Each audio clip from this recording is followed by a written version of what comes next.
고린도전서 2장 10절부터 14절까지 말씀입니다. 고린도전서 2장 10절부터 14절입니다. 고린도전서 2장 10절부터 14절 찾으신 분은 같이 읽겠습니다. 오직 하나님이 성령으로 이것을 우리에게 보이셨으니 성령은 모든 것, 곧 하나님의 깊은 것까지도 통달하시느니라. 사람의 일을 사람의 속에 있는 영 외에 누가 알리요? 이와 같이 하나님의 일도 하나님의 영 외에는 아무도 알지 못하느니라. 우리가 세상의 영을 받지 아니하고 오직 하나님으로부터 온 영을 받았으니 이는 우리로 하여금 하나님께서 우리에게 은혜로 주신 것들을 알게 하려 하심이라. 우리가 이것을 말하거니와 사람의 지혜가 가르친 말로 아니하고 오직 성령께서 가르치신 것으로 하니 영적인 일은 영적인 것으로 분별하느니라. 육에 속한 사람은 하나님의 성령의 일들을 받지 아니하나니 이는 그것들이 그에게는 어리석게 보이며 또 그는 그것들을 알 수도 없나니 그러한 일은 영적으로 분별되기 때문이라. 아멘. 오늘 고린도전서 2장 10절부터 14절의 말씀을 통해서 구원받은 나는 어떻게 변했는가? 많은 사람들이 예수 믿고 하나님의 자녀가 되고 또 교회에서 신앙생활 하면서 예배도 드리고 기도도 하고 때로는 감동도 받고 또 어떨 때는 마음에 하나님의 은혜를 주셔서 헌신도 하고 전도의 일도 하고 교회에서 진행되는 모든 모임이나 또 여러 가지 또 해야 될 일들에 열심히 참여를 합니다. 그런데도 불구하고 뭔가 이렇게 답답한 인생이 계속되고 왜 나는 이렇게 삶이 힘들까? 그리고 내가 그렇게 기도하는 그런 내용들은 왜 응답이 빨리 안 올까? 이렇게 신앙생활하는 사람들이 의외로 많습니다. 그리고 말씀과 우리의 삶이 굉장히 거리가 이렇게 떨어져 있어서 그냥 내가 예배당에서 예배할 때에는 아멘인데 삶 속에 돌아와서는 돈이라든지 건강이라든지 사람과의 문제라든지 아니면 내 내면에 말할 수 없는 그런 연약함들 때문에 힘들어하는 사람들이 굉장히 많습니다. 그래서 오늘 말씀을 좀 잘 들으시고 우리가 언제쯤 행복해지고 언제쯤 성공될까? 이런 의미로 말씀을 들으시면 그 말씀은 여전히 나를 도와주는 정도의 수단밖에 안 됩니다. 하나님께서 우리에게 말씀을 허락하시고 예수님을 그리스도로 믿게 하신 것은 하나님만 주실 수 있는 그 축복을 우리에게 회복시켜 주시기 위해서 예수 그리스도를 알게 하시고 믿게 하신 거거든요.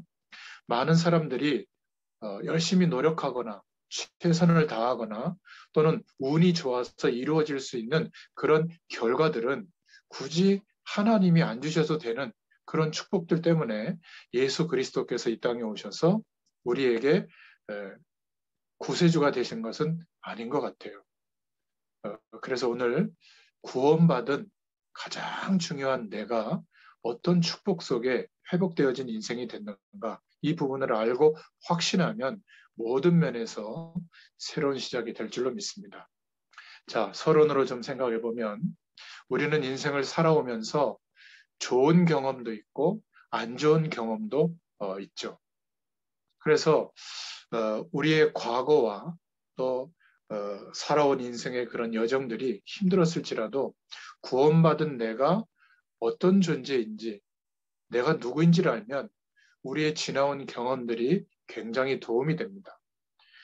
좋은 경험, 내가 좋은 부모님 밑에서 좋은 교육 환경 속에서 또 성공된 인생을 살았던 그 내용이 내게 교만으로 찾아와서 아유, 저런 사람들은 수준 낮은 사람들이야. 나는 이렇게 우아한 삶을 살고 있지. 이러면서 오히려 다른 사람들을 지적하고 판단하는 입장이라면 그것은 굉장히 문제 있는 인생으로 자꾸 사라지는 거겠죠. 그러니까 우리 땅에 들어와 있는 다민족들을 업신여긴다든지 나보다 좀 못한 삶의 어떤 태도와 내용이 불성실하거나 연약한 사람들을 볼 때 아주 경멸하고 무시하는 이런 캐릭터의 사람이 될 수도 있습니다. 또는 지나온 우리의 인생이 너무 힘들어서 대부분의 사람들은 크든 작든 힘든 과거의 경험, 그것 때문에 상처를 안고 있는데 만약 구원받은 내가 누구인지를 알면 전부 그 어려움들이 발판이 되고 축복이 됩니다. 처음에는 내 힘으로 노력하다 안 돼서 하나님께 간구하고 이 문제를 해결해 달라고 하다가 아무리 기도하고 노력해도 안 되니 왜 그럴까? 조금 더 깊이 생각해 보고 하나님을 바라보다가 예수 그리스도를 믿는 복음의 가장 중요한 핵심적인 내용을 알게 되고 이제 믿음이 회복되어져서 성삼위 하나님의 축복과 내 인생이 연결되어지는 은혜를 알게 되는 겁니다. 그러니까 우리가 지금 태어나서 눈에 보이는 이 세상이라고 해봐야 지구라고 하는 행성 안에 우리가 만들어 놓은 그런 결과물들이죠. 그런데 하나님이 말씀으로 창조하지 않은 영존하는 세계가 있어요. 하나님께서 직접 통치하시고 인도하시는 세계가 있는데 그것을 우리는 우리의 언어로 성경에 기록한 단어가 하늘 보좌의 축복 이렇게 말합니다. 하나님의 역사하심과 은혜가 임하는 그런 현장. 그 하늘 보좌의 축복과 우리의 인생이 만나게 되면 궁극적으로 내가 누구인지를 알게 됩니다. 우리는 지금까지 진짜 내가 누구인지를 모르기 때문에 어렸을 때나 청년의 때나 또 결혼했을 때나 또 삶에 좋은 일과 어려움이 올 때마다 우리가 자꾸 흔들리는 거거든요. 이제는 예수 그리스도 안에서 구원받은 우리가 어떻게 변화되었는지를 정말 알고 확신하게 되면 우리의 환경과 조건은 변할지 몰라도 내 존재 자체, 내 인생의 가장 중요한 신분과 그 영적 상태는 영원히 변하지 않는다는 것. 그래서 궁극적으로는 영원한 천국에 가면 이제 100% 알게 되죠. 그래서 정말 내가 누구인지를 알게 되면 어떤 면에서는 우리가 경험했던 인생의 안 좋은 경험들이 하나님의 영적 세계와 함께하는 그 은혜를 알아가는데 효과가 더 클 수도 있습니다. 자, 그렇다면 구원받은 내가 어떻게 변화되는지를 알기 위해서 먼저 생각해 봐야 될 내용이 있습니다. 구원이 아닌 것이 어떤 것인가? 우리가 노력해서 만들어낼 수 없는 하나님만 주실 수 있는 축복을 총칭해서 구원이라는 단어로 설명하는데요. 잘못된 구원관, 구원이 아닌데 마치 하나님의 축복인 것처럼 생각하고 몰두하게 만드는 내용이 뭘까? 종교입니다. 종교는 나쁜 게 아니죠. 사람들을 좀 순리적으로 살도록 도와주는 기능이 있는데 이 종교는 우리가 만들어서 열심히 노력해가지고 우리가 기대하는 어떤 복을 그 열심히 만들고 노력한 것 때문에 온다라고 여기는 내용이에요. 그러니까 우리 자신이 나무를 깎아놓고 형상을 만들어 놓고 거기에다가 절하고 비는 겁니다. 그 비는 내용대로 뭔가 영적인 일이 일어나서 내게 기적 같은 응답이 오도록 구하는 거죠. 그래서 그런 응답을 받는다고 해도 그것은 구원이 아닙니다. 종교의 영역에서 일어나는 일이죠. 궁극적으로는 악한 영의 세력도 역사하는 힘이 있기 때문에 영적 현상이 일어나서 마치 내가 응답받는 것처럼 가짜 응답을 받게 되는 겁니다. 물과 분리되어져 있는 물고기는 몇 분 더 퍼덕거리면서 살 수 있는 조건을 만들어주는 게 좋은 게 아니죠. 빨리 어떻게 하든지 물고기는 물과 함께 할 수 있는 길을 찾아서 물속으로 들어가야 됩니다. 그래야 물고기의 존재가 의미가 있는 것이죠. 영적 존재인 인간은 하나님을 떠나서 출생했는데 하나님을 만나야 해요. 그런데 생명이 없는 언젠가는 죽을 수밖에 없는 죄와 한 몸이 되어진 죄인으로 출생한 우리는 스스로 영원한 생명을 다시 만들어낼 수가 없기 때문에 영원히 하나님을 만날 수 없는 그러나 영적 존재이기 때문에 하나님을 반드시 만나야 되는 이런 참 답이 없는 인생으로 살게 됐던 겁니다. 그래서 지금 우리가 세상이라고 하는 환경 속에서 태어나서 공부하고 인생을 경험하고 살아왔기 때문에 우리가 지금 기대하는 것이 다 이루어져도 우리 인생의 답이 되지 않습니다.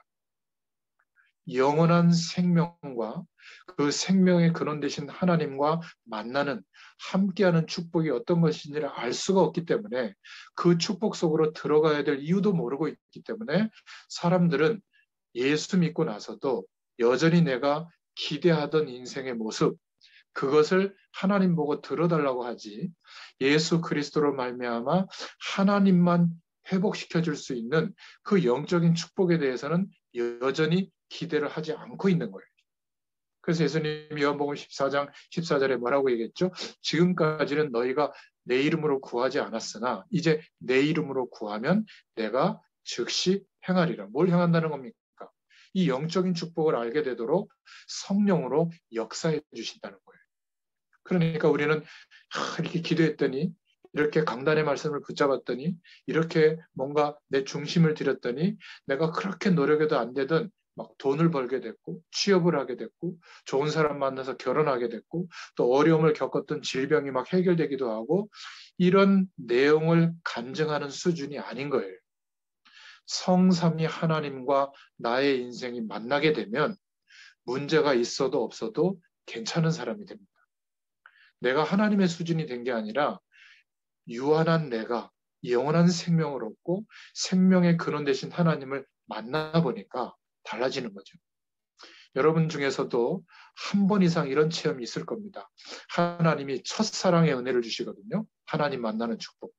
뭔가는 모르지만 예수 믿고 나서 막 너무 기쁜 나머지 막 구름 위에 떠다니는 것 같은 막 세상이 막 빛이 나고 이유 없이 막 기쁘고 가진 것도 없고 뭐 내가 대단한 어떤 사람이 된 것도 아닌데 막 감사하고 막 행복감이 넘치고 아무리 부러운 사람들이 많아도 그것이 부러운 게 아니라 그냥 하나님을 바라보는 그런 중심으로 막 은혜 받던 그런 첫사랑의 경험이 다 있을 겁니다. 하나님이 구원의 축복을 알게 하시려고 내가 기대하지 않았지만 하나님이 직접 은혜를 주셔서 그 은혜 받은 사람은 계속 그 은혜를 사모하는 중심을 갖게 돼요. 아마 여러분도 그 많은 하나님의 부르심 속에 있는 사람 중에 한 사람인 줄로 믿습니다. 그래서 그런 은혜 속에 있었지만은 복음의 내용으로 정돈된 신앙이 아니라면 자꾸 뭔가 열심히 하는 쪽으로 가게 되겠죠. 내가 만들어 놓은 것, 인간이 만든 것인데 그것을 열심히 했을 때 어떤 결과가 온다면 그건 완전 억지인 거죠. 하나님은 하나님만 주실 수 있는 그 구원은 아닌 거예요. 그래서 내가 이렇게 저렇게 다른 예배당에 가다가 뭐 다른 이제 종교 시설물에도 가다가 예배당에 와서 출석해서 교회를 다니고 있다. 그거는 신자가 된 것인데 그 교회 구성원이 된 것인데 하나님이 주신 구원과는 어떤 면에서는 상관이 없는 겁니다. 또 내가 뭔가 교회에서 모임에서 열심히 신앙 행위를 한다고 해서 그것이 하나님이 허락해 주신 구원과는 좀 차원이 다른 거예요. 그런 신앙 행위는 구원받고 난 뒤에 성삼위 하나님의 축복을 경험하고 난 뒤에 감사하고 기뻐서 기쁨으로 하는 거거든요. 어떤 사람은 집을 팔아서 교회 건축할 때 헌금을 드리고 나서도 그 교회를 떠나는 사람도 봤고요. 아예 신앙생활을 안 하는 사람도 봤어요. 예전에 막 전도 폭발 이런 한국에 막 전도하는 프로그램이 유행할 때 막 50명, 100명 막 데려와서 막 TV 상품도 받는 그런 사람 봤거든요. 전도 많이 했다고 이달의 전도왕. 그런데 신앙생활 안 하는 사람도 있습니다.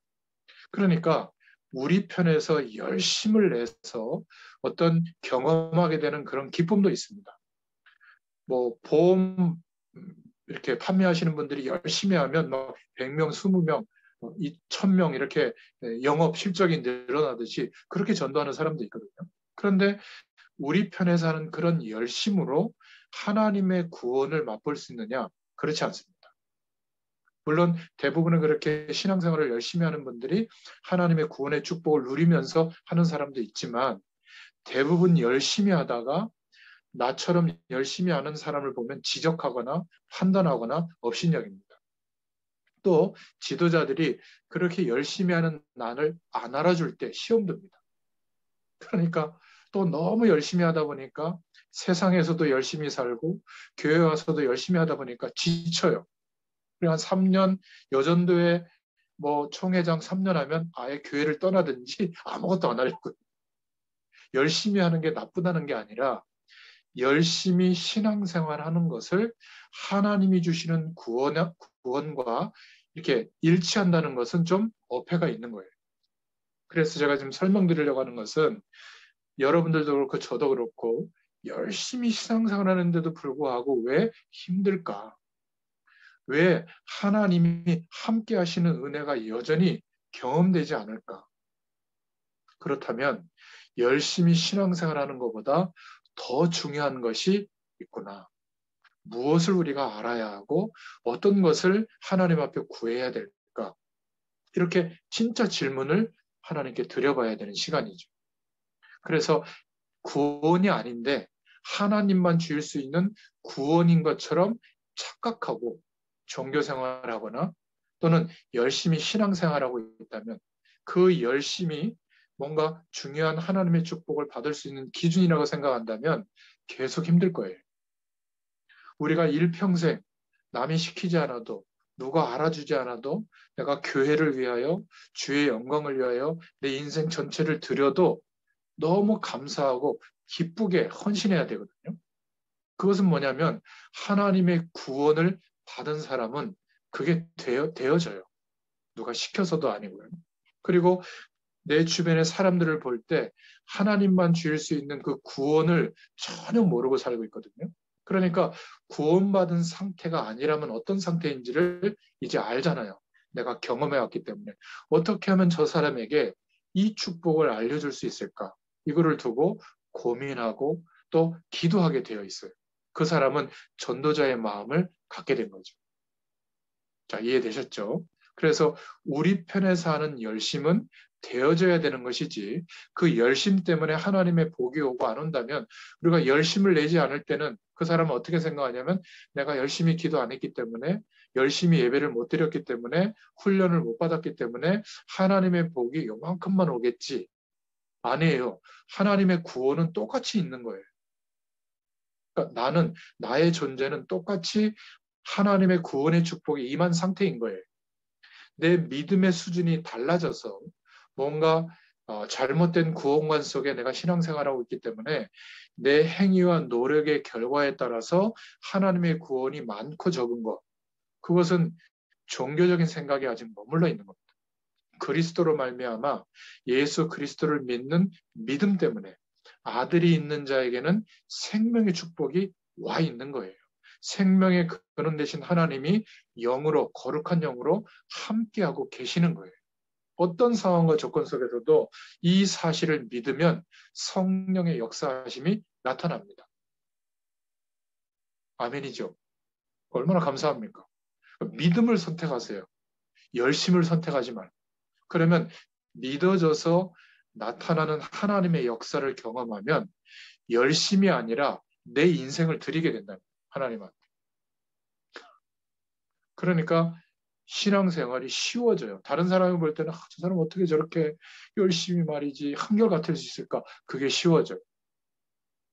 한번 생각해 보세요. 화요일 날 7시에 땡 하고 나타나는 대면하지 못하더라도 땡 하고 이렇게 지금 영상으로 이렇게 만나고 함께하는 이게 우연인 것 같아도요. 성령의 역사가 아니면 불가능합니다.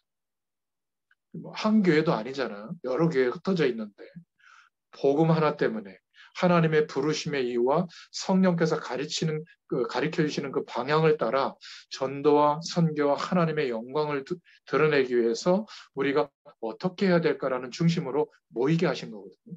이게 얼마나 감사합니까?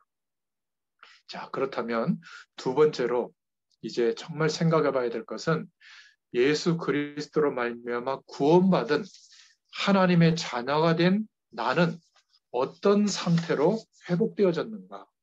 거울에 보는 내 모습이 아니라 나의 존재는, 나의 인생 전체는 어떤 상태로 변화가 일어났는가?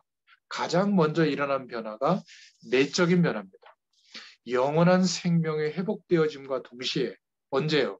예수님이 하신 그리스도의 일을 믿고 영접할 때, 그러니까 영접이 중요한 게 아니라 예수님이 하신 그리스도의 일을 믿는 것만이, 그것만이 생명을 얻고 영원하신 하나님과 함께하는 길이 되는구나 믿은 거예요. 영접이라고 하는 것은. 그러나 영접해주는 사람도 있죠. 영접 기도를 너무 강조하다 보면 믿음의 부분이 약화가 되는데, 그러면 믿은 것도 아니고 그냥 알고만 있는 거죠. 그러니까 여전히 세상에서 얻지 못한 것, 여전히 내 인생에서 힘든 그것이 그리스도로 말미암아 회복되어진 축복보다 더 큰 거예요. 그러니까 예수 믿고 났는데도 불교에서 하는 기도나 천주교에서 하는 기도나 무속인에게 가서 하는 기도 제목이나 이슬람에서 하는 기도 제목이나 내용이 똑같은 거예요. 행복하고 잘 살고 액땜하고 문제 해결받고 이겁니다. 그게 나쁜 것은 아니지만 하나님만 주실 수 있는 근원적인 축복은 구하지 않고 있다면 억울한 거예요. 우리의 존재 때문에, 하나님의 자녀가 된 나 때문에 하나님은 축복하시는 거거든요. 그리고 필요하다면 세상의 조건도 허락해 주세요. 아니, 창조주 하나님이 우리 인생에 대해서 모르시겠습니까? 그러나 그것과 견줄 수 없는 하나님만 주실 수 있는 축복이 우리에게 임했는데 전혀 모르고 있는 거예요. 그러면 하나님 편에서 이 축복을 알려주려고 뭔가 방법과 여러 가지 것들을 동원하시지 않겠어요? 어떨 때는 내가 기대하는 응답이 오는 것도 하나님의 방법이고, 너무 내 힘으로 안 되는 어려움 속에 처하도록 하나님이 밀어넣는 것도 방법이에요. 왜냐하면 우리의 힘으로는 세상의 권세에서, 내 인생의 틀에서 못 빠져나옵니다. 그 내려놓는다는 걸 산속에 들어가는 것처럼 생각하거든요. 그러니까 예수 잘 믿는 것을 세상과 단절하고, 세상은 따라가지 않고 막 TV도 안 보고 핸드폰도 안 하고 막 세상의 드라마나 이런 건 전혀 관심 없고 그냥 오로지 성경만 보고 교회 속에서만 사는 게 신앙생활 잘하는 겁니까? 그거는 불교 이론 같은 거예요. 하나님은 우리를 하늘 보좌의 축복과 연결되게 하셔서 세상 속에 두신 겁니다. 그런데 세상의 권세 아래 있는 게 아니라 세상의 배경이 우리의 발 아래 있도록. 왜 그렇죠? 하나님의 나라의 배경이 우리에게 날마다 임하면, 그 축복을 누리고 있다면 세상에 우겨싸이지 않는 거예요. 꼭 그렇게 따라가지 않더라도 나는 하나님의 축복 속에서 살만한 인생이 되는 겁니다. 그러니까 전도는 뭐냐면 불신자의 방법으로, 세상의 방법으로 살지 않는 것 같은데 라고 우리 주변의 사람들이 아는 거예요. 겪어보면 알잖아요. 돈, 성공, 잘 되는 거, 좋은 사람, 막 예뻐야 되고, 뭐 근육질해야 되고, 막 공부를 많이 해야 되고, 좋은데, 그건 선택의 영역이지 꼭 그렇게 안 돼도 된다라고 하는 인생관을 보여주는 사람이 있어야 될 거 아니에요. 극단적으로 제 얘기를 해서 죄송하지만 저는 자녀를 키울 때 공부 잘해야 된다 그 소리 한 적 한 번도 없어요. 우리 애들이 그럼 망가지느냐? 안 망가집니다. 비교적 공부를 좋아하지는 않아요. 그리고 굉장히 좋은 직장에 취직하거나 좋은 대학에 가지도 않았어요. 그럼 불행합니까? 부모인 제가 불행합니까? 막 스트레스 받습니까? 그런 거 없어요. 제 기준은 뭐냐면 우리 자녀는 하나님이 책임지시고 인도한다. 저는 이거를 믿기로 했거든요. 무엇보다 공부를 잘하고 못하고 경쟁에서 이기고 지고 이 아이의 캐릭터와 전문성이 있고 없고 이거보다 하나님이 나의 자녀를 지목해서 구원해 주셨으니 우리 자녀를 하나님이 인도하시는 것을 저는 믿기로 한 겁니다. 그러니까 제가 흔들리지 않는 거예요. 자녀의 모습에. 잘 돼도 못 돼도 상관이 없는 겁니다. 뭘 기대하고 있느냐? 저처럼 언젠가 자기의 인격적으로 자기의 믿음의 분량에 맞게 하늘 보좌의 축복과 연결되는 시점만 오면 저는 끝나는 거예요. 그때부터는 이 자녀는 하나님의 인도를 받겠죠. 일평생. 그게 제 마음의 소원인 것이지 뭐 잘 되고 못 되는 거 우리 애가 막 슈퍼 엘리트가 돼야 됩니까? 꼭 반대로 아무리 모자라게 살으라고 밀어붙여도 슈퍼 엘리트가 되면 뭐 그냥 박수 쳐줘야죠. 그러나 우리 자녀가 좀 모자란다고 해서 열등하고 행복하지 않습니까? 내가 상관없는 거예요. 그리스도 안에 있는 우리 때문에 하나님의 구원의 축복이 임한 거예요. 그것은 우리의 수준에 따라서 많게 오고 적게 오는 게 아니라 질량이 똑같아요. 목회자에게나 오늘 예수 믿은 사람에게나 똑같이 하나님의 구원의 축복이 임했는데 문제는 아직 세상의 배경에서 빠져나오지 못한 겁니다. 우리의 중심이, 우리의 인생이. 그러니까 하나님이 그리스도로 말미암아 회복시켜 주신 이 구원의 축복을 기대하고 구하고 그것을 경험하려고 하지 않는 거예요. 오히려 내가 세상에서 행복이라고 생각하는 성공이라고 생각하는 그것을 더 중요하게 생각하고 몰두하고 있는 겁니다. 해도 안 되면 그때 하나님께 이제 능력으로 더 역사해 달라고 할 뿐이지 어떤 면에서는 한 번도 하나님의 구원의 축복을 누리지 못했을 수도 있습니다. 그러니까 자꾸 스트레스를 받죠. 예수 믿는 우리가 스트레스 받을 일이 없어요. 잠깐 받았다가도 웃어야 돼요. 내가 왜 이럴까 말이지. 자, 그래서 우리 안에 이런 어마어마한 내적인 변화가 일어났죠. 성령께서 함께 하셔서 주관하는 인생이 된 겁니다. 로마서 8장 이전에는 그 생명의 역사하신 그 생명이 곧 성령이시죠. 생명의 근원 되신 하나님이 우리와 함께 해주시는 인생이 된 겁니다. 요한복음 3장 3절부터 5절에도 보니까 물과 성령으로 거듭나지 아니하면 하나님의 나라에 들어갈 수 없다라고 말씀하고 있는 것이죠.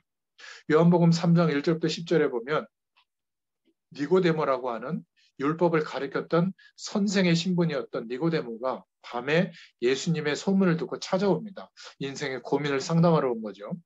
그런데 이 니고데모가 바라보는 시각이 그리스도로 바라보는 시각이 아닌 거예요. 2절에 보면 하나님께로부터 오신 선생인 줄 내가 알고 있다. 선생으로 생각하고 있거든요. 왜냐하면 하나님이 함께하지 않으면 이런 어마어마한 표적과 기적들을 행할 수 없는데 제가 보니까 당신은 하나님이 보낸 선생인 것 같다. 그렇게 얘기하니까요.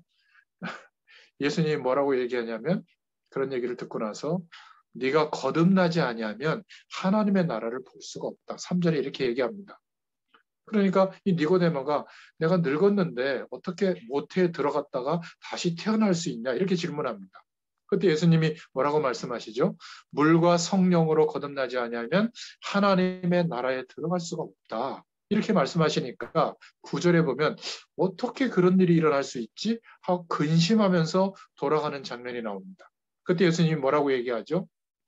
야, 이 사람아, 이스라엘의 선생으로서, 율법을 가리키는 선생으로서 어떻게 이 구원을 알지 못하느냐, 이러한 것들을 물과 성령으로 거듭나지 아니하면 하나님의 나라에 들어갈 수 없다는 이 사실을 알지 못하느냐. 그러니까 자칫하면 열심히 신앙생활하고 있는데도 불구하고 성삼위 하나님의 축복과 우리의 인생이 만나보지 못한 인생을 산다면 늘 갈급하고 문제와 사건이 일어나기만 하면 두렵고 막 미래에 대해서는 막 답답하고 사람이 나에 대해서 흠담을 하거나 막 공격하면 막 분노가 치밀고 말이죠. 그러니까 옛 사람의 모습을 그대로 살고 있다면 한번 우리의 신앙을 점검해 보시기 바랍니다. 구원을 못 받은 게 아니라 구원의 축복을 기대하지 않고 있는 건 아닌지 그 구원의 축복이 100% 임했는데도 여전히 나는 뭔가 하나님 앞에 부족한 행동을 했기 때문에 그 부족한 행동이 만회되어져서 최선을 다하는 신앙이 됐을 때만 하나님의 축복을 받는 것처럼 생각하고 있는 것은 아닌지 예수 그리스도를 믿고 영접하는 그 순간부터 당당하게 하늘 보좌의 축복을 누릴 수 있는 신분으로 바뀌어진 줄로 믿습니다.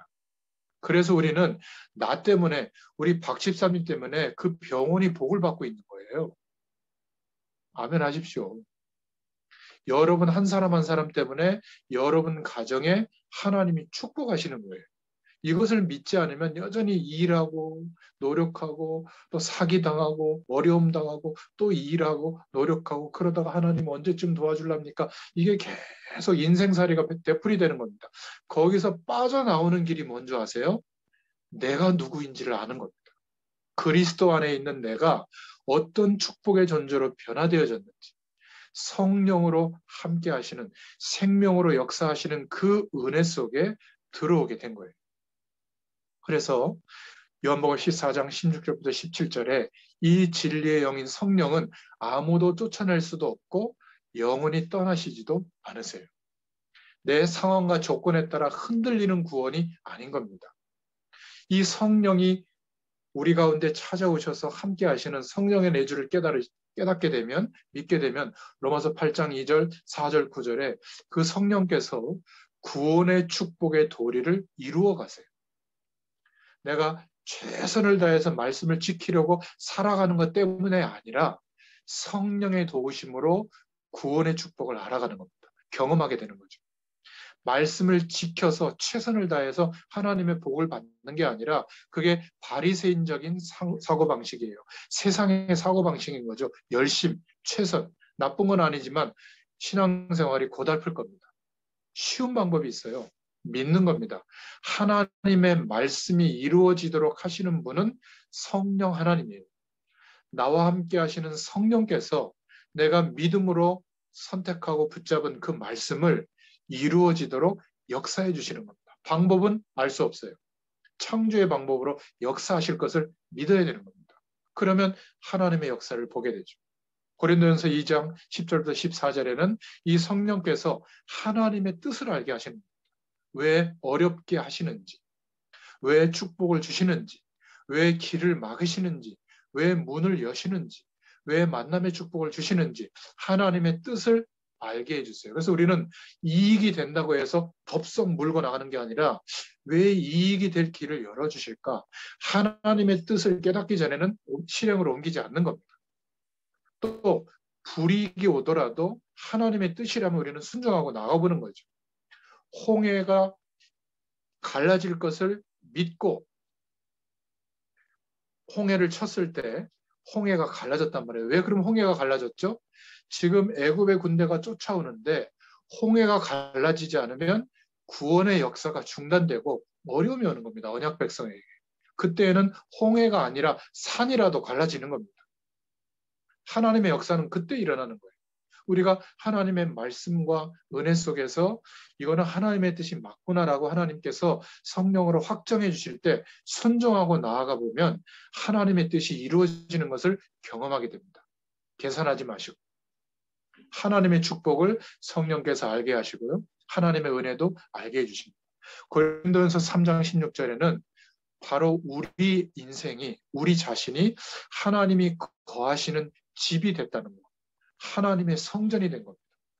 여러분, 예배당 건물에만 하나님이 계시는 게 아니라 우리의 심령 가운데, 우리의 인생 안에, 우리가 머무는 곳에 하나님께서 성령으로 함께 하시는 집이 된 겁니다. 그래서 그 표현을 교회 이렇게 표현하는 겁니다. 이 교회의 축복을 가진 누리고 있는 사람들이 예배당에 모일 때 폭발하는 거예요. 하나님의 성령의 역사가. 우리가 누구인지를 알아야 될 줄로 믿습니다.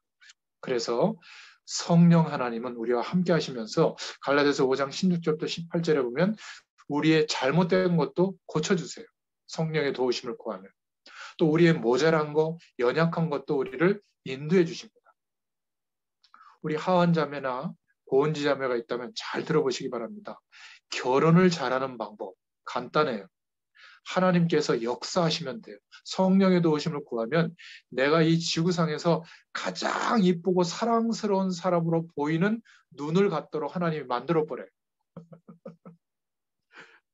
다른 사람은 눈에 안 들어오도록. 그래서 결혼하는 겁니다. 지금 이 화면에 보이는 두 부부, 우리 고집사님 부부, 그렇지 않습니까? 지금 와서 보면 참 후회될 때도 있지만, 그렇죠? 근데 그때는 하나님이 그 마음을 100% 준 거예요. 내가 고른 것 같지만 그 눈을 하나님이 쫙 열어준 겁니다. 그러니까 성령이 도와주시면 간단해요. 그것을 믿고 이성에 대해서 결혼 대상자에 대해서 고민하지 마시기 바랍니다. 여러분 산업 현장에 계시는 분들은 돈에 전전긍긍하지 마세요. 그럼 평생 돈 때문에 어려워집니다. 하나님, 내 산업에 성령께서 역사해달라. 그런데 내 산업에 성령께서 역사해야 될 이유가 있어야 되겠죠. 그 이유는 찾으셔야 돼요. 여러분들이 산업 현장 속에서 일하시면서 하늘 보좌의 축복과 내 인생이 연결이 되어지면 먹고 살기 위한 일이 아니게 돼요. 내가 일용할 양식, 내가 살아야 될 인생의 모든 것은 하늘 보좌로부터 공급된다는 것을 알게 되면 먹고 사는 일이 되지 않습니다. 우리가 상식적으로 경제활동을 통해서 수입을 가지고 사는 것 같지만 그 경제활동을 하는 모든 내용도 하나님이 축복하셔야 내게 들어오는 경제가 복이 되는 거예요. 그 돈이 작아도 커도 하나님이 축복하시지 않으면 돈이 많아도 저주고요. 돈이 없어도 저주가 되는 겁니다. 그러니까 성령의 도우심을 기대하는 것이 내가 경제활동을 열심히 하는 것보다 커야 돼요. 거꾸로죠, 거꾸로. 하다가 안 됐을 때, 그때 이제 하나님께 도와달라고 하잖아요. 그럼 하나님이 어떻게 도와줘야 될지 막 머뭇머뭇하세요. 영적인 축복을 먼저 줘야 될지, 지금 닥친 문제부터 좀 해결해 줘야 될지. 그래서 하나님도 가끔 이렇게 고민되실 때는 기다리게 하시는 겁니다. 우리는 인생의 시간이 굉장히 많이 기다린 것 같아도 한 번만 하늘 보좌의 축복과 연결되어지면 영원한 하나님의 은혜 속에 들어가기 때문에 그 축복이 크다는 것을 하나님이 아시고 좀 고통의 시간이 어떨 때는 길게 진행될 때도 있는 겁니다. 성령께서는 연약한 우리를 도와주십니다. 그래서 요한복음 14장 27절에 보면 성령의 인도는 평안이 와요. 잘 될 것 같고 최선을 다해서 막 열심히 하면 좋을 것 같은데 뭔가 불안하고 답답하고 스트레스 받고 짜증나고 막 걱정되고 이거는 성령의 인도가 아닐 경우가 99%입니다. 성령의 인도는 그 길로 순종해서 나아가 보면 평안과 감사와 안식이 있어요. 성령의 인도는 그렇습니다. 그리고 성령은 우리의 기도를 들으시고 응답해 주십니다. 그래서 내가 실패하는 것 같아도 모든 것이 합력하여 로마서 8장 28절에 합력하여 하나님의 선이 이루어지도록 하시는 거예요. 하나님의 구원의 축복을 경험할 수 있도록 인도해 주시는 겁니다. 자, 이런 축복을 우리에게 허락해 주신 거예요. 그러니까 우리가 성령의 인도를 받아야 되는데 성질이 더럽다, 학벌이 없다, 아무 관계가 없습니다. 내가 열심을 내고 살아가는 것이 정말로 그렇게 의미가 없다는 것을 인정한 사람. 그래서 하나님의 인도를 받기 위해서 조금 말씀 붙잡고 하나님께 기도하는 사람, 성령께서 인도해 주십니다. 성령의 인도 받으면 반드시 승리하게 되어 있어요.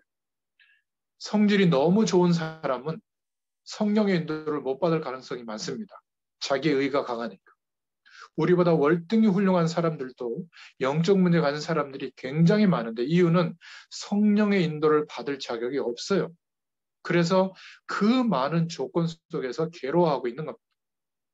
우리가 세상을 살려야 되기 때문에 우리의 힘으로는 살릴 수가 없거든요. 하나님이 아세요. 그래서 약속해 주신 겁니다.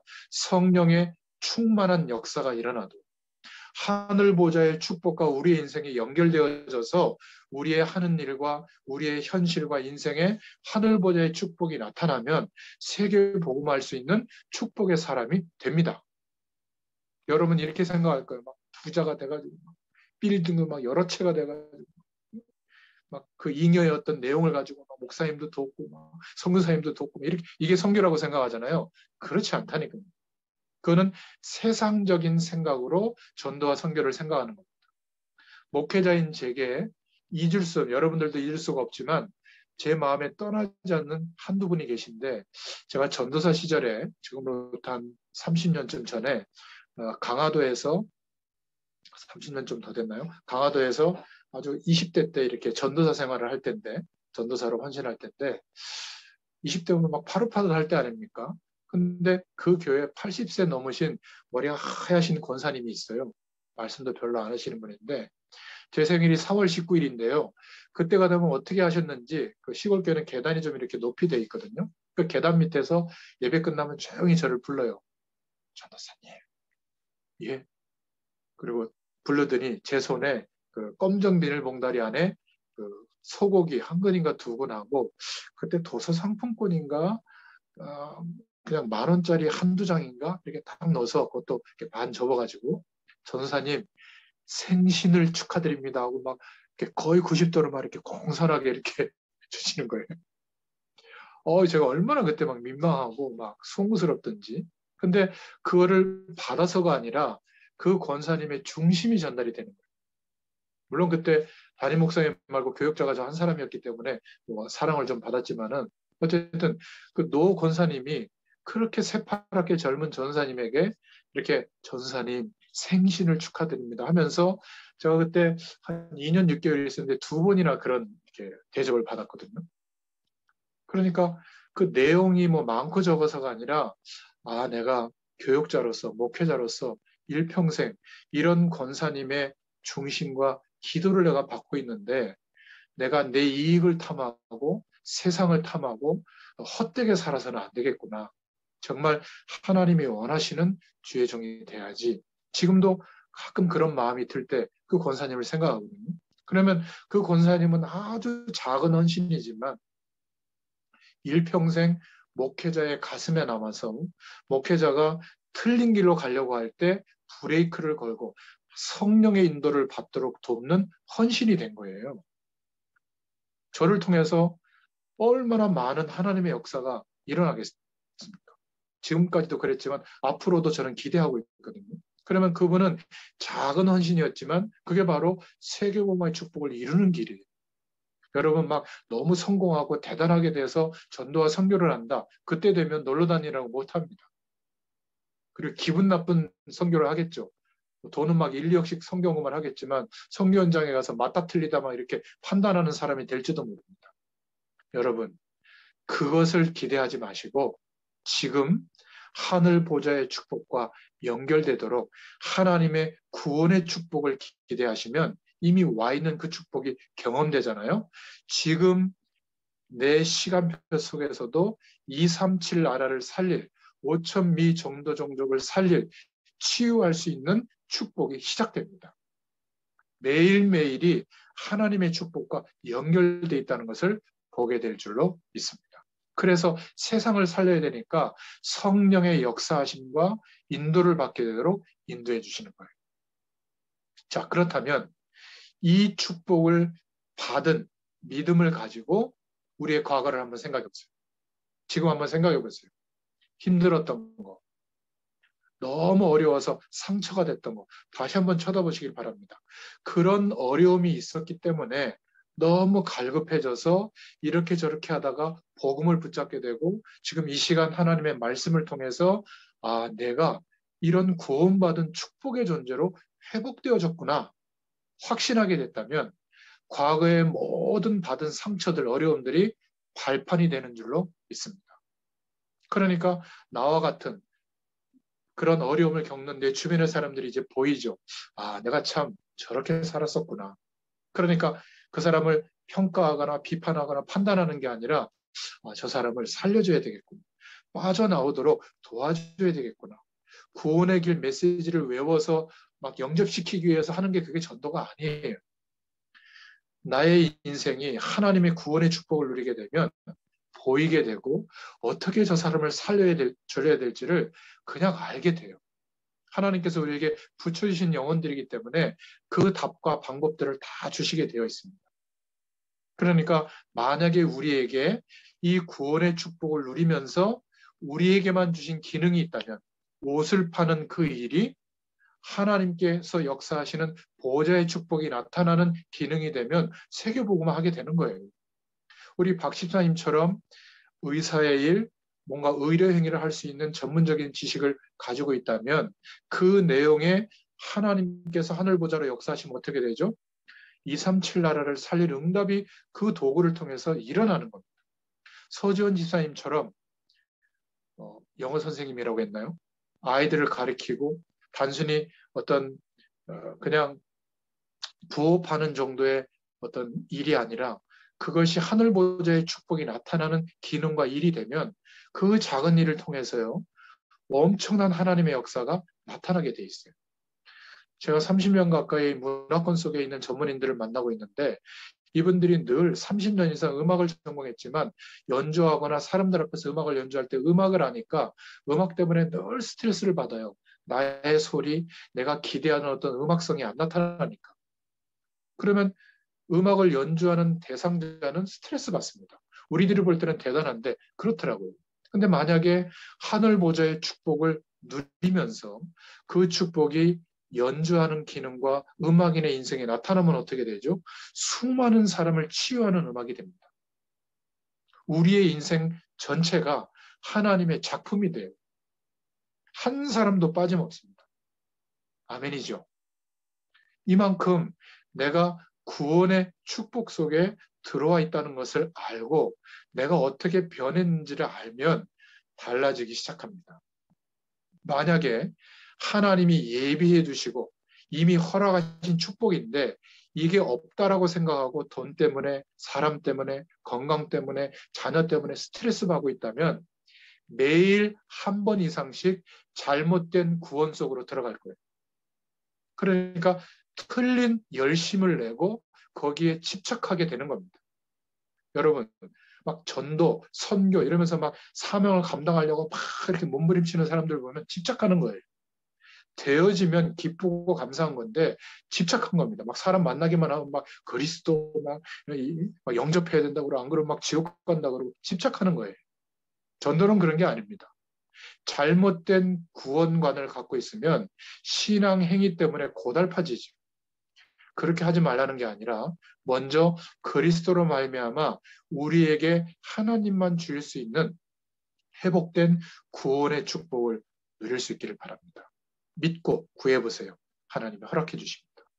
자, 그러면 세 번째, 어떻게 이 구원의 축복 속에 들어갈 수 있죠? 영접하는 겁니다.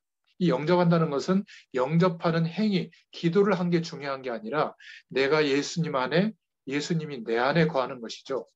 하나님이 우리에게 예수님이 바로 그리스도의 일을 하셨고 예수님을 그리스도로 믿는 그 믿음으로 하나님의 구원이 임하는구나. 이런 은혜를 주신 거예요. 믿어지는 은혜를 주신 겁니다. 제가 아는 어떤 분들은 성경을 3번, 4번 정독을 했는데도 안 믿어진다는 거예요. 러시아에 있는 어떤 문학을 전공했던 그 조교는 제가 지금도 기억이 생생한데 한 3시간 동안 창세기부터 요한계시록까지 제가 성경을 설명했어요. 왜냐하면 러시아 비평을 하는데 러시아 문학 작품들은 성경을 배경으로 한 작품들이 많아가지고 그걸 이제 물어보더라고. 도대체 성경을 자기가 2번이나 읽었는데 모르겠대요. 그래서 제가 그리스도를 중심으로 구약의 내용 39권, 신약의 27권을 딱 정리를 해주니까 물을 치면서 성경이 이런 테마로 기록돼 있군요. 그리스도라는 테마로 기록돼 있대요.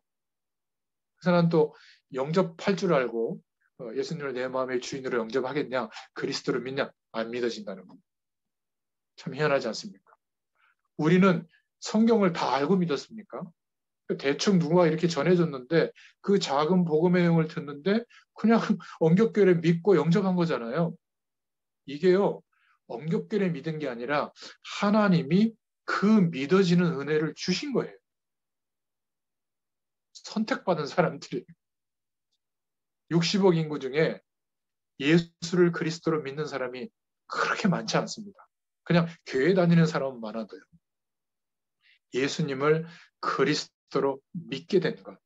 그 믿음이 바로 구원 상태에 들어갈 수 있는 길이 된 겁니다. 영접하는 자, 곧 그 이름을 믿는 자들에게는 그래서 뭐라고 했죠? 하나님의 자녀가 되는 권세를 주셨습니다. 예수님을 그리스도로 믿게 된 것은 하나님이 부어주신 권세예요. 하늘의 권세가 임하지 않고는 예수를 주라, 그리스도라 시인할 수 없는 겁니다. 그래서 그것은 물과 성령으로 거듭난다.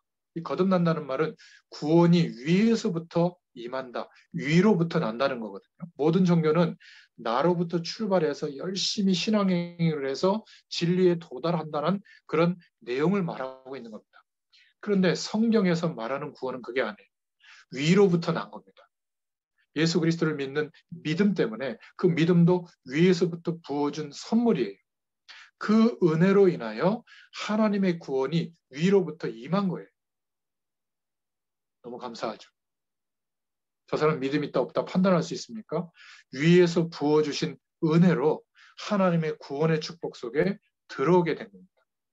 그래서 그것은 물과 성령으로 거듭난다. 하나님의 말씀과 성령으로 거듭나는 겁니다. 믿을 때. 우리는 이런 축복을 만들어내거나 돈으로 살 수 없지만 물과 성령으로 하나님의 말씀과 성령으로 거듭나게 해주셨죠. 그래서 이 구원의 방법은 구원의 축복 속으로 들어갈 수 있는 방법은 다른 방법이 없기 때문에 유일성이에요. 유일한 방법이에요. 그래서 귀중한 겁니다. 믿어지는 은혜를 유일하게 우리에게 주신 거예요. 돈을 주고 살 수도 없고요. 구원받을 수가 없는 겁니다. 내가 큰 일을 해서 구원받을 수가 없는 거예요. 어떤 사람은 교회 100개 짓겠다고 했는데 100개 짓는 것 때문에 하나님의 축복을 더해 주시는 게 아니라 나의 존재 자체가 이미 하나님의 구원이 임한 성삼위 하나님의 축복과 연결되어지도록 이미 내 안에 생명으로 역사하시는 은혜가 임한 겁니다. 놀라운 인생이 된 거죠. 나 때문에 하나님의 축복이 임하는 거예요. 여러분이 존귀한 존재가 된 줄로 믿으시길 바랍니다. 여러분 오늘 거울을 한번 쳐다보세요. 뚱뚱하다, 말랐다, 피부가 어떻다 신경 쓰지 마세요. 그건 그냥 참고하시고 화장품 사다 바르시고 운동하시고 그러면 돼요. 진짜 중요한 것은 내가 누구인지를 알 때 그리스도 안에서 자존감이 회복되는 겁니다. 내 삶의 여건과 환경 때문에 스트레스 받아야 될 존재가 아니라 삶의 환경은 이런데 나는 하나님의 자녀요. 하나님의 구원의 축복이 임한 생명의 근원 되신 성령으로 함께 하시는 인생이 됐구나. 내가 바로 이런 사람이구나. 거울을 보고 좀 얘기해 주세요. 거울 속에 있는 내 자신에게. 여러분, 남편이 힘들게 합니까? 아내가 힘들게 합니까? 자녀가 힘들게 합니까? 부모님이 힘들게 합니까? 문제가 되지 않는다니까요. 내가 이렇게 신앙생활하면 우리 가정이 언제 복음화 될까? 그런 거 신경 쓰지도 마세요. 나 때문에 하나님 축복하시게 되어 있어요. 왜 오늘 이렇게 뭔가 이렇게 열정이 말씀 전하는데 일어날까요? 지금 말씀 들으시는 분 중에 간절히 기도하면서 말씀 듣는 분들이 있는 것 같아요. 제가 오늘 간단하게 하려고 했는데. 자, 그래서 하나님께서 그리스도를 약속해 주신 겁니다. 못 알아들을까봐 제도를 주시고 예배 방법을 주시고 율법을 주어서 마침내 작정하신 그 날이 됐을 때 독생자 예수님으로 이 땅에 오셔서 십자가에 죽으시고 부활하심으로 하나님 만나는 길을 열어주시고 모든 세상의 권세와 죄와 사단의 권세에서 해방될 수 있는 길을 열어주신 겁니다. 어떻게 해요? 예수님이 바로 그 그리스도다라고 믿어지도록 역사해 주신 겁니다. 그런데 구원 못 받은 사람들은 예수님이 그리스도라는 것이 안 믿어지는 거예요. 요한일서 5장 11절부터 13절에 보면 증거는 이것이니 라고 말씀하고 있죠. 뭐가 증거죠? 하나님의 아들이 그리스도인 것과 예수가 바로 그리스도인 것. 하나님의 아들. 아들이 있는 자에게는 생명이 있고 아들이 없는 자에게는 생명이 없느니라. 그게 증거예요. 체험보다 기적을 경험하는 것보다 내가 성공하는 것보다 더 중요한 게 예수님이 그리스도라는 것을 믿는 이 사실이 증거인 겁니다. 영적 체험은 무당도 할 수 있고요. 영적 체험은 종교에서도 할 수 있는 겁니다. 그러나 그리스도에 대한 축복을 믿게 되고 그리스도의 능력으로 역사하시는 생명의 역사는 우리만 구원받은 자만 경험하게 되는 겁니다. 너무 감사하죠. 그래서 오늘 여기에 나와 있는 성경 구절은 여러분들이 잘 보시고 말씀 노트에다가 한번 잘 써보세요. 찾아서. 왜냐하면 복음의 가장 근본적인 축복들을 설명하고 있는 내용이거든요. 주워 들은 말 또는 내 생각, 느낌, 감정이 아니라 하나님의 말씀, 성경이 말하고 있는 성령으로 알려주시는 구원의 축복이 뭔지를 말씀을 적어놓고 암송하고 기도해 보세요. 그러면 말씀 자체가 깨닫게 해주시는 은혜가 또 커집니다. 자, 그러면 마지막 네 번째로 생명의 축복 가진 자, 바로 나죠. 우리 자신이 하나님의 성령으로 함께 하시는 내가 변하는 게 네 개가 있는데 바로 영적으로 호적이 변합니다. 전에는 마귀에게 속해 있었죠. 세상 배경 속에 있는데 공중권세 잡은 자, 세상 풍속을 쫓아 살던 우리가 이제는 요한복음 5장 24절에 보면 내가 진실로 진실로 너에게 이르노니 내 말을 듣고 또 나 보내신 이를 믿는 자는 영생을 얻었고 심판에 이르지 아니하나니 사망에서 생명으로 옮겼느니라. 아멘이죠. 사망의 영역에 있던 우리를 생명으로 옮겼느니라. 그게 바로 우리입니다. 그래서 우리의 존재 자체가 이제는 생명의 축복 안에 있기 때문에 그래서 우리의 인생이 달라지는 거예요. 환경은 변합니다. 얼굴에는 주름도 생기고 인생의 어떤 시기가 되면 병도 오고 우리가 선택을 잘못하면 경제적으로 어려워질 수도 있는데 내 존재와 영적인 축복은 변하지 않는 거예요. 그것을 알면 언제든지 하나님의 축복을 누릴 수가 있습니다. 기억하시길 바랍니다. 두 번째 변한 거, 궁극적으로 뭐냐면 신분이 바뀐 거예요.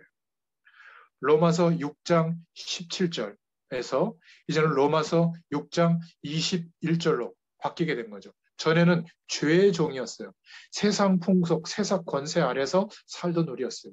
그런데 이제는 로마서 6장 22절에 그러나 이제는 너희가 죄로부터 해방되고 하나님께 종이 되어 거룩함에 이르는 열매를 맺었으니 그 마지막은 영생이니라. 우리는 이제 하나님의 종이 된 줄로 믿습니다. 전에는 내가 그렇게 살려고 하지 않아도 죄의 종노릇하고 세상 배경의 종노릇하고 사단의 종노릇하던 인생이었는데 이제는 하나님의 종이 된 겁니다. 하나님의 거룩함에 이르게 되도록 하나님께서 성령으로 역사하시고 책임져 주시는 인생으로 바뀌어지게 된 거죠. 그리고 세 번째 근본적으로 변한 게 우리의 영혼, 우리의 육신, 우리의 삶의 상태가 완전히 변했죠. 예전에는 우리가 어떻게 살았냐면 허물과 죄로 죽었던 영적 상태죠. 그러니까 죄와 한 몸이 되어 있던 죄인이었어요. 영원한 생명은 없고 사망 안에 있던 뭐 짐승이나 우리나 물건이나 똑같은 존재였어요. 하나님이 볼 때. 그러니까 영원한 하나님의 축복을 알 수 없는 존재였는데 그러니까 어떻게 살았죠? 육신의 삶은 허물과 죄로 죽었던 우리를 이제는 에베소서 2장 5절에 보면 그리스도와 함께 살리셨고 너희는 은혜로 구원을 받은 것이라. 너무 감사하지 않습니까? 이제 우리의 삶은 바뀌었죠. 어떻게 바뀌었습니까?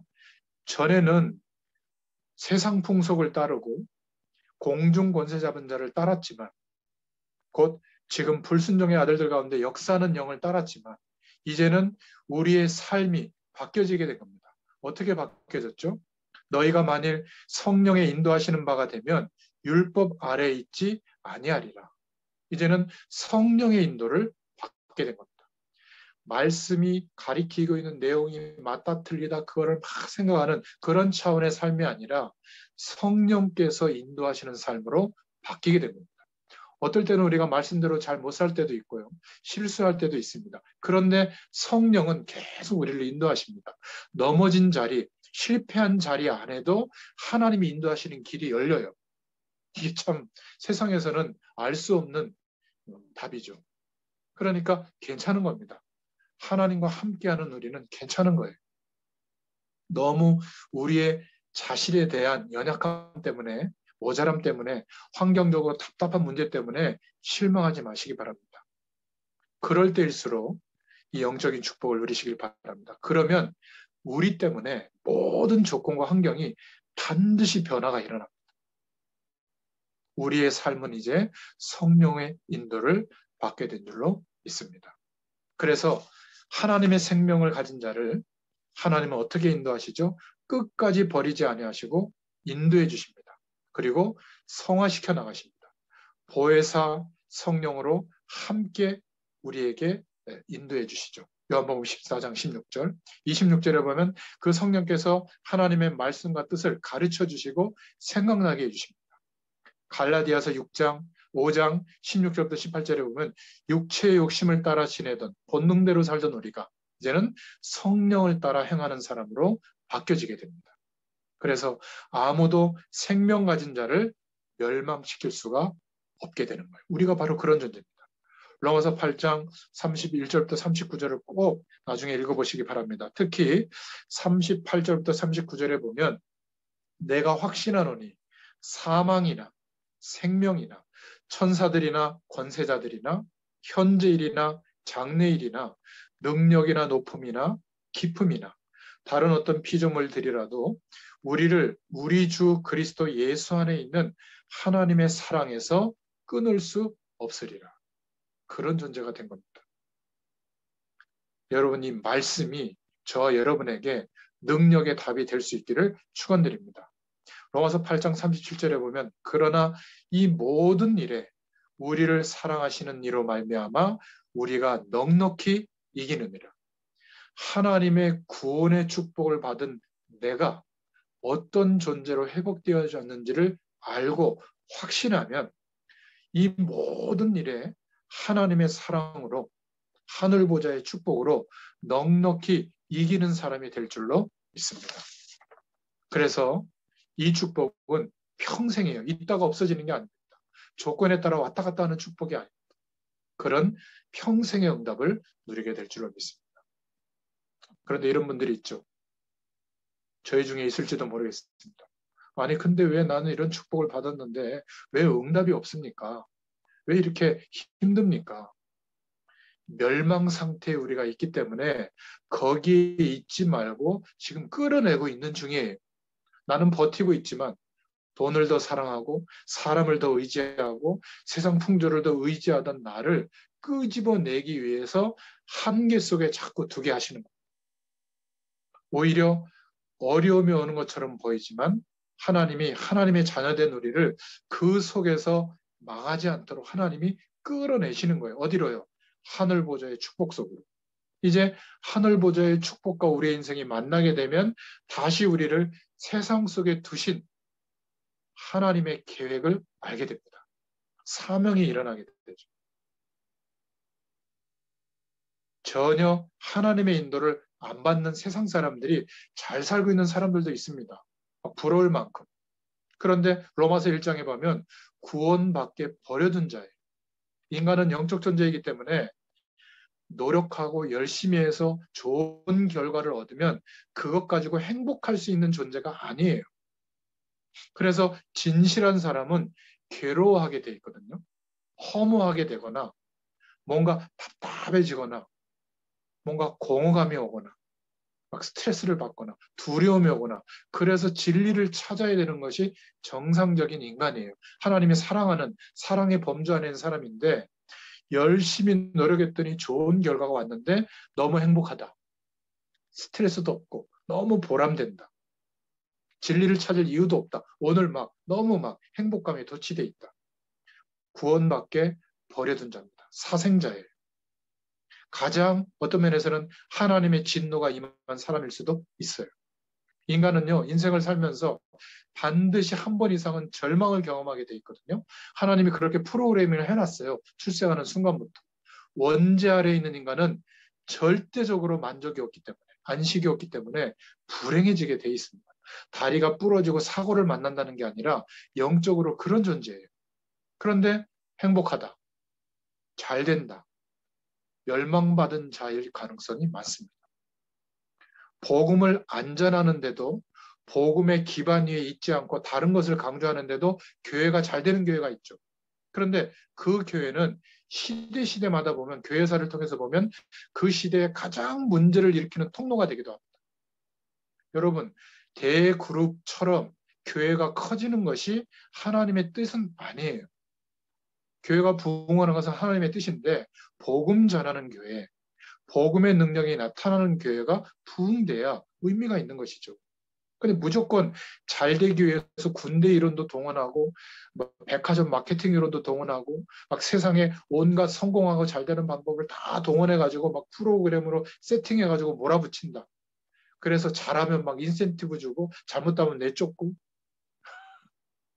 막 전문인들 엘리트를 우대하고 막 냄새나는 막 행렬병자들 오면 막 교회 오지 말라고 그러고 그게 교회입니까? 저는 굉장히 이상한 단체로 변화된다고 저는 보고 있어요. 변질된다고 보고 있습니다. 교회의 숫자가 작아도 성령의 역사하시는 구원의 축복이 나타나잖아요. 그 시대가 그 소수를 이길 수가 없어요.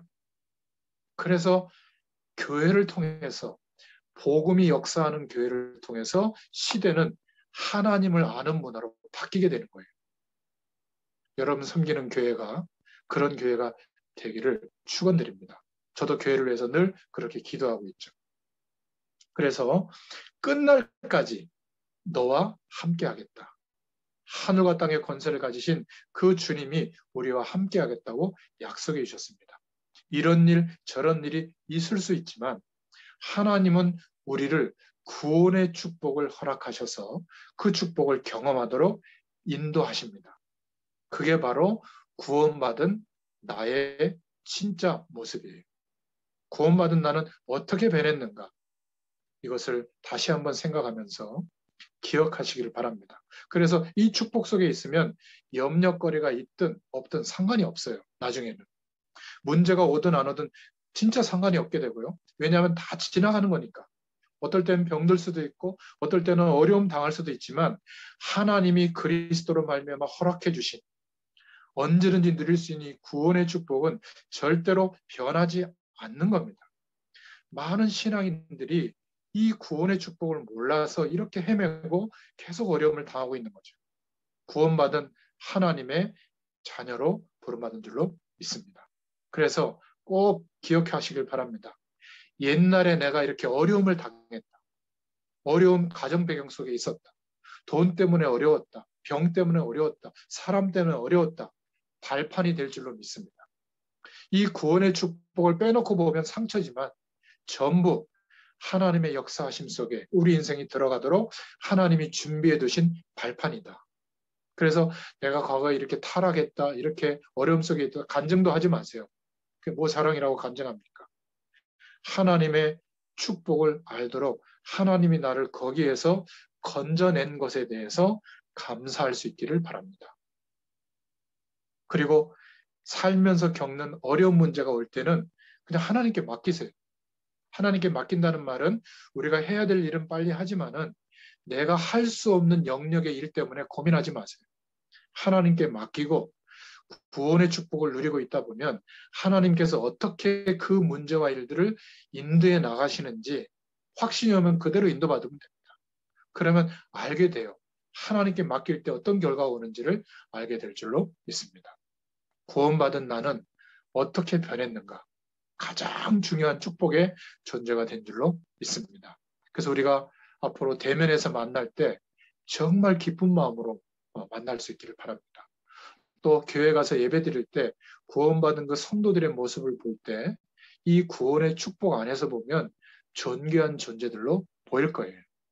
아마 여러분들이 저를 볼 때 참 부족한 모습도 있지만은 저 구원받은 이 구원의 축복을 증거하는 주의 종이나 이렇게 보면요 굉장히 좀 뭐라 그럴까 사랑스러울 겁니다. 모자란 것도 그런 은혜로 하나님께서 우리 모두에게 역사해 주실 줄로 믿습니다. 기도하겠습니다. 하나님 감사합니다. 예수 그리스도를 믿는 믿음 안에서 하나님만 허락하실 수 있는 회복시켜 줄 수 있는 그 구원의 축복이 우리에게 임한 줄로 믿습니다. 이 축복을 우리는 매일매일이 되게 하시고 또 한 주일이 되게 하시고 일평생이 되게 하셔서 특별히 2021년도에는 이 원색적인 복음의 내용 위에 우리의 믿음의 근거를 두게 하셔서 믿음의 결과를 따라 성령께서 역사하시는 능력을 소유한 자로 우리의 모든 삶 가운데 하늘 보좌의 축복이 나타나는 역사가 있게 하여 주옵소서. 예수님의 이름으로 감사하며 기도드렸습니다. 아멘.